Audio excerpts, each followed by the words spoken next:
E aí pessoal, tudo bem? Para você que ainda não conhece o canal, seja bem-vindo ao canal Banzas.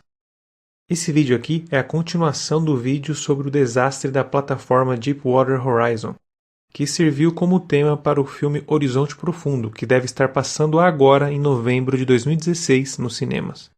Então, se você ainda não viu a primeira parte, corre aqui na descrição que eu deixei a parte 1 aqui para você. Assiste lá que você vai entender melhor sobre o que eu falo nesse vídeo aqui.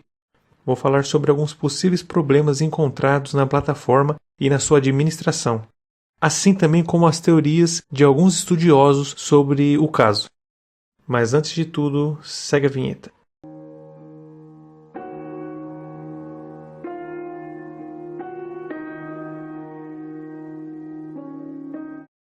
Quando ocorreu o desastre, várias perguntas ficaram no ar, pois a Deepwater Horizon é a plataforma de extração de petróleo mais moderna da época. Ela detém o recorde de perfuração de poço mais profundo do planeta, com mais de 10,5 km de profundidade. E mesmo com todo esse know-how, várias coisas saíram errado. Só lembrando, a missão da plataforma não era de extrair o petróleo, e sim de, entre aspas, apenas perfurar e instalar o poço, e depois deixar o poço selado para que outra sonda venha e extraia esse petróleo. Então agora vamos analisar um dos primeiros questionamentos e talvez a fonte dos problemas que contribuíram para o desastre: o alinhamento do tubo.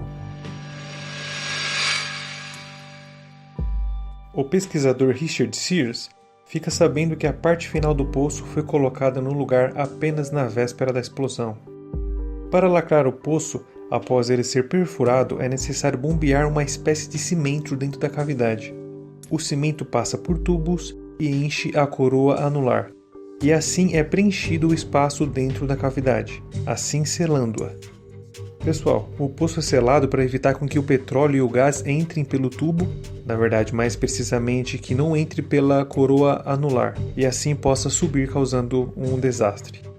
E justamente esse pode ter sido um dos principais focos do desastre, porque essa é uma das partes mais delicadas, pois a equipe meio que trabalha às cegas no momento que estão bombeando o cimento.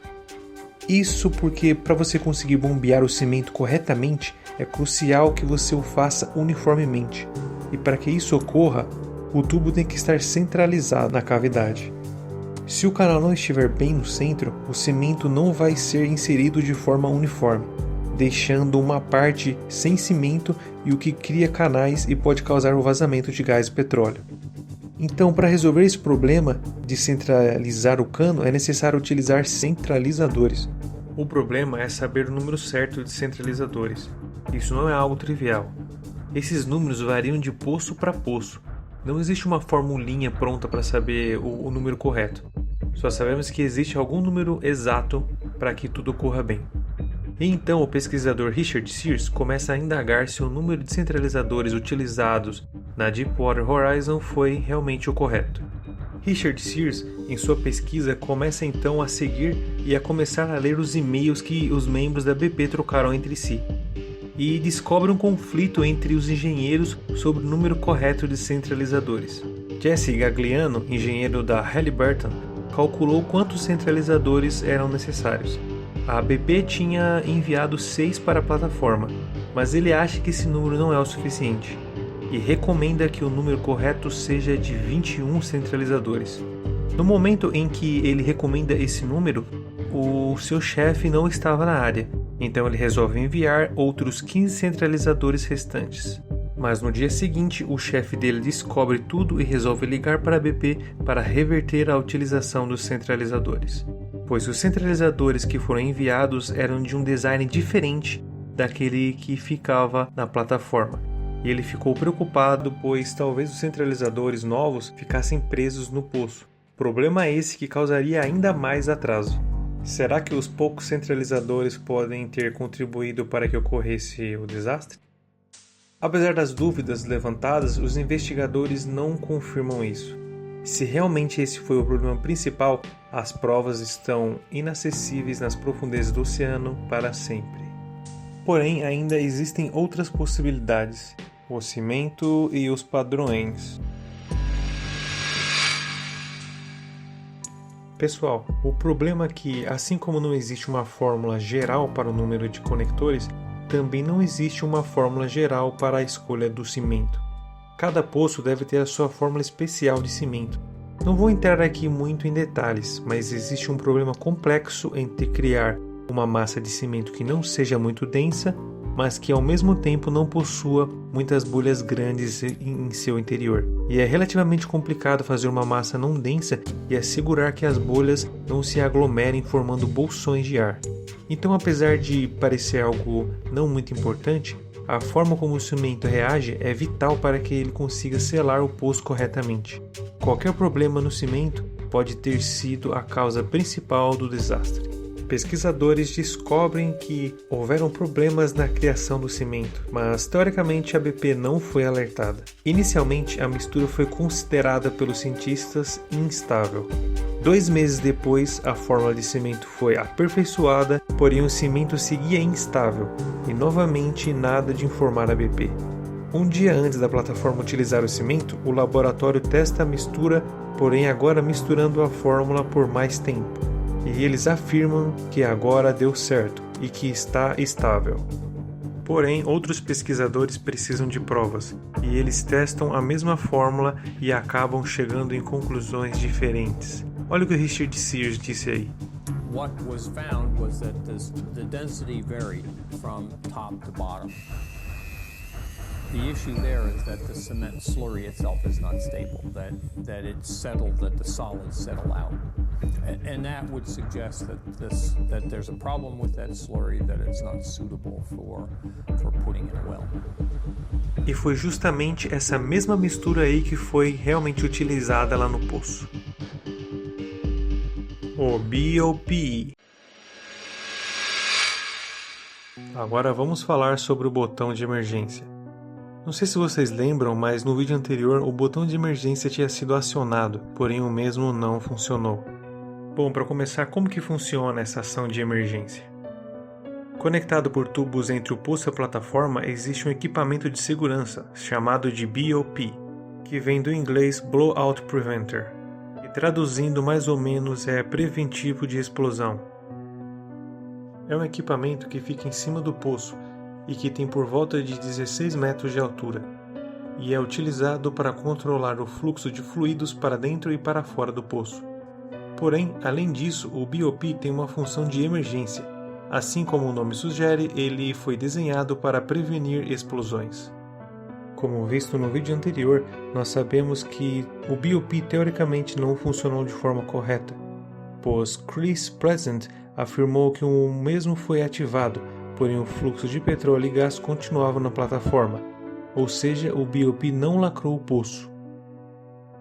O BOP ainda pode acionar um sistema de desconexão de emergência, chamado de EDS, que vem do inglês Emergency Disconnection System. Resumidamente, esse EDS serve para ativar umas pinças dentro do BOP, que fazem com que os canos dentro se fechem, cortando assim o fluxo entre o poço e a plataforma. E então o BOP se separa do poço selado, deixando a plataforma livre para poder sair do local. Os pesquisadores acreditam que o EDS não funcionou pois os cabos já tinham sido danificados por conta da explosão. Mas vai vendo, o BOP é construído para poder suportar esse tipo de coisa, o chamado de Dead Man. O Dead Man, entre aspas, é a última saída quando a comunicação entre a plataforma e o BOP é perdida, pois é uma função que funciona com uma bateria que automaticamente fecha o fluxo com umas pinças mecânicas. Mas os investigadores descobrem que possivelmente uma das baterias que deveria estar com 27 volts, na verdade estava apenas com 7,6, o que não é suficiente para acionar o Dead Man. A Transocean, por outro lado, afirmou que na época a bateria tinha sido carregada e talvez descarregada subsequentemente. Porém, de novo, talvez não haja algum modo de poder confirmar isso. O grande problema é que, uma vez que o petróleo e o gás já estão passando, a pressão é tamanha que as pinças não conseguem depois fechar o fluxo. Alguns pesquisadores afirmam que o BOP utilizado era duvidoso.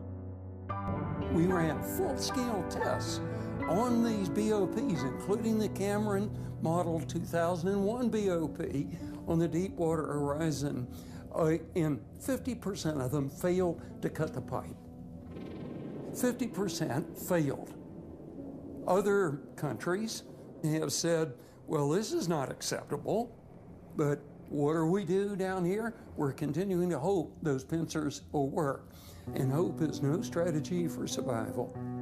É realmente muito difícil de eleger e conseguir afirmar categoricamente o que houve, porém podemos concluir que a soma desses inúmeros acontecimentos poderiam ter causado o desastre, mas talvez a principal causa foi os problemas de comunicação entre as áreas envolvidas. O impacto no meio ambiente.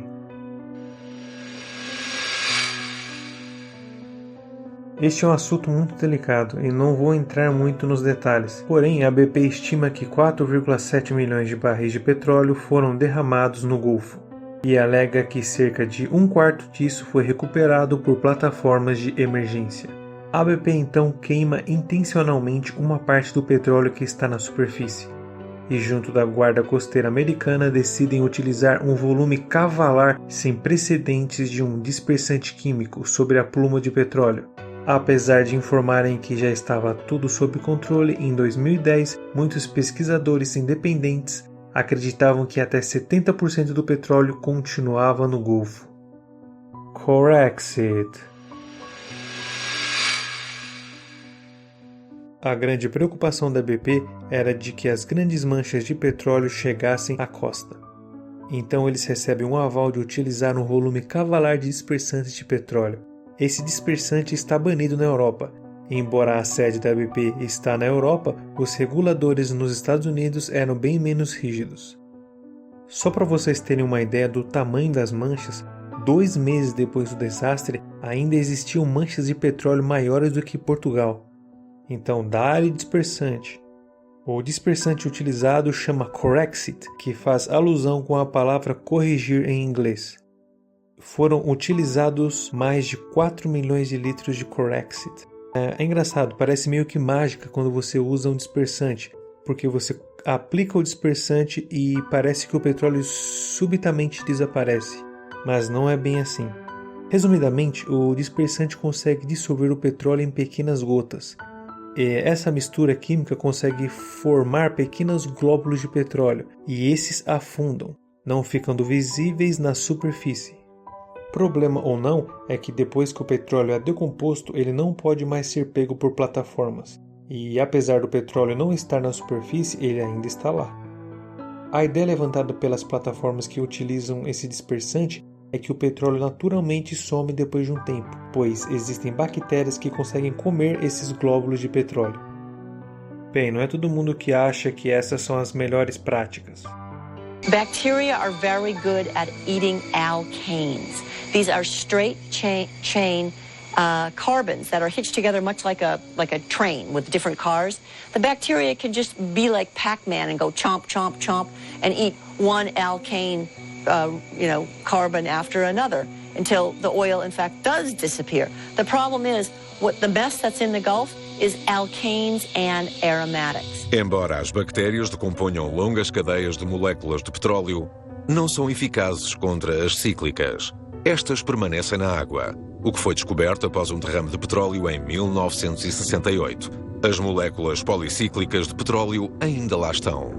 E além disso, alguns pesquisadores afirmam que o Corexit 9527, é perigoso para a saúde humana, pois teoricamente tem o poder de decompor o sangue, os glóbulos sanguíneos, causando danos renais, danos hepáticos e problemas no sangue, e até mesmo matar bebês no útero. Bom, já dá para imaginar que existe uma briga judicial enorme para fazer com que as empresas arcassem com tudo isso. Porém, isso é assunto para outro vídeo. Então, se gostou, deixa um like, compartilhe o vídeo e se inscreva no canal. Tchau, tchau!